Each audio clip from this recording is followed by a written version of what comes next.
punya 3 anak yang namanya Al-Lata, Al-Manna, dan Al-Uzza. Putri-putri Allah ini yang diimani oleh mereka sebagai dewi-dewi, sebagai anak-anak dari dewa Allah.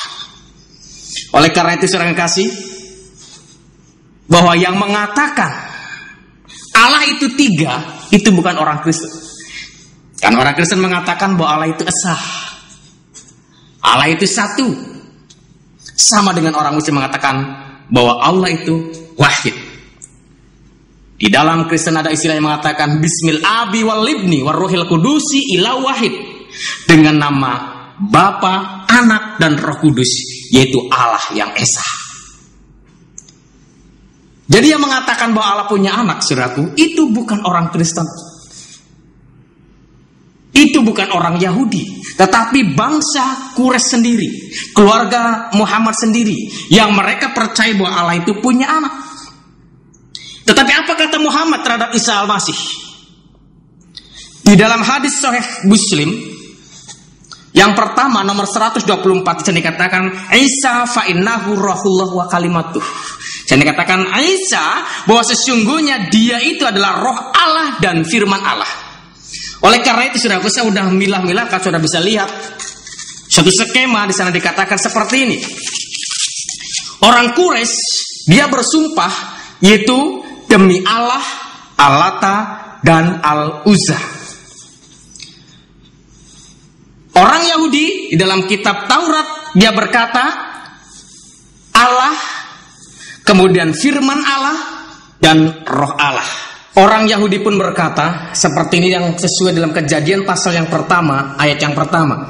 Pada mulanya Allah menciptakan langit dan bumi. Bumi belum berbentuk dan kosong, gelap gulita menutupi samudera raya, dan roh Allah melayang-layang di atas permukaan air. Berfirmanlah Allah, jadilah terang, lalu terang itu jadi. Jadi ada 3 perkataan di sana. Di sana pertama adalah pada mulanya Allah, kemudian roh Allah atau roh Allah itu melayang-layang, dan yang ketiga firman Allah. Tadi kalau orang kafir Quraisy atau orang Quraisy atau Bani Quraisy mengatakan demi Allah, Al-Lata, dan Al-Uzza. Kemudian orang Yahudi mengatakan Allah, roh Allah, dan firman Allah. Kemudian bagaimana dengan orang Kristen? Orang Kristen mengatakan baptislah mereka dalam nama Bapa, Anak, dan Roh Kudus. Dan kemudian Muhammad pun berkata Isa fa innahu rohullah wa kalimatuh. Di sana terus dikatakan bahwa Isa fa'inahu rohullah dan kalimatullah. Jadi sebenarnya saudara yang kasih, antara orang Yahudi, orang Kristen, dan Nabi Muhammad itu tidak bertentangan. Tidak bertentangan, tetapi yang bertentangan adalah orang Quraisy yang mengatakan demi Allah, Al-Lata, dan Al-Uzza. Oleh karena itu sebenarnya ayat itu ditujukan kepada orang kafir Quraisy supaya mereka menyadari ketidakbenarannya, supaya mereka meninggalkan agama yang lama, supaya mereka bisa mengikuti agama yang percaya kepada Allah yang esa. Oleh karena itu saudara kasih, setelah kita sekarang sudah memahami bagaimana orang Yahudi, orang Kristen, dan orang Islam mengatakan dan punya iman yang sama, apa perintah mereka? Apa perintah Allah? Apa perintah yang diperintahkan oleh Allah di dalam Al-Quran yang diambil dari surat An-Nahl, yaitu surat Lebah ayat 123. Di sana dikatakan seperti ini, Summa awhayna ilaika anittaba'a millata Ibrahim hanifah wa ma kana minal musyrikin. Di sana dikatakan Summa awhayna, kemudian kami wahyukan ilaika kepadamu Muhammad anittaba'a millata Ibrahim, untuk mengikuti agama Ibrahim, seorang yang hanif, wa makana minal musyrikin, dan bukanlah dia termasuk orang-orang yang mempersekutukan Tuhan. Jadi diperintahkan supaya orang-orang Islam, orang-orang Kristen supaya mengikuti Nabi Ibrahim, mengikuti agamanya Nabi Ibrahim, mengikuti imannya Nabi Ibrahim. Karena Ibrahim dia adalah orang yang hanif, orang yang tidak mempersekutukan Allah. Demikian juga tadi Galatia pasal yang ketiga ayat 26 sampai 29 dikatakan, barang siapa yang dibaptis dalam nama Yesus Kristus, maka dia adalah milik Kristus. Kalau dia sudah menjadi milik Kristus, maka dia pun menjadi keturunan Abraham yang berhak untuk menerima janji-janji Allah yang pernah dijanjikan Allah kepada Abraham. Jadi diperintahkan kepada kita supaya kita mengikuti agama Ibrahim. Apa itu agama Ibrahim? Agama Ibrahim adalah ditulis dalam Al-Quran, dia beragama Islam. Ternyata Islam sudah ada sebelum Nabi Muhammad ada. Ternyata Islam lebih dahulu datang sebelum Nabi Muhammad datang. Terima kasih, kita lihat di dalam surat yang kedua, surat Al-Baqarah, surat sapi betina, ayat 130 sampai dengan 132. Di sana dikatakan seperti ini. Dan tidak ada yang benci kepada agama Ibrahim, melainkan orang yang memperbodoh dirinya sendiri. Dan sungguh kami telah memilihnya di dunia, dan sesungguhnya dia di akhirat benar-benar termasuk orang-orang yang saleh. Ketika Tuhannya berfirman kepadanya, tunduk patuhlah Ibrahim. Kemudian Ibrahim menjawab, aku tunduk patuh kepada Tuhan semesta alam. Dan Ibrahim telah mewasiatkan ucapan itu kepada anak cucunya. Demikian pula Yakub. Ibrahim berkata, hai anak-anakku, sesungguhnya Allah telah memilih agama ini bagimu, maka janganlah kamu mati kecuali dalam memeluk agama Islam. Saudara yang kasih, kalau kita lihat di dalam Al-Qur'annya, saudaraku, saya dikatakan idza qala lahu rabbuhu aslim. Jadi Tuhan berkata kepada Ibrahim, aslim. Aslim artinya tunduk dan patuhlah kepada Allah.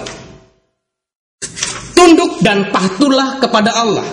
Dan kemudian di ayat yang berikutnya, falatamutunna illa wa antum muslimun, diterjemahkan oleh Departemen Agama itu menjadi memeluk agama Islam.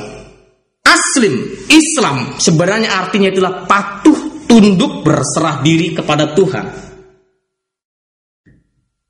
Jadi Ibrahim adalah seorang yang tunduk dan patuh. Bahkan Tuhan katakan kepada dia, tunduk dan patuhlah. Aslim, tunduk dan patuhlah. Maka dia katakan, aku betul tunduk dan patuh. Aku tunduk patuh kepada Tuhan semesta alam. Dan kemudian hal ini diwariskan kepada anak cucunya.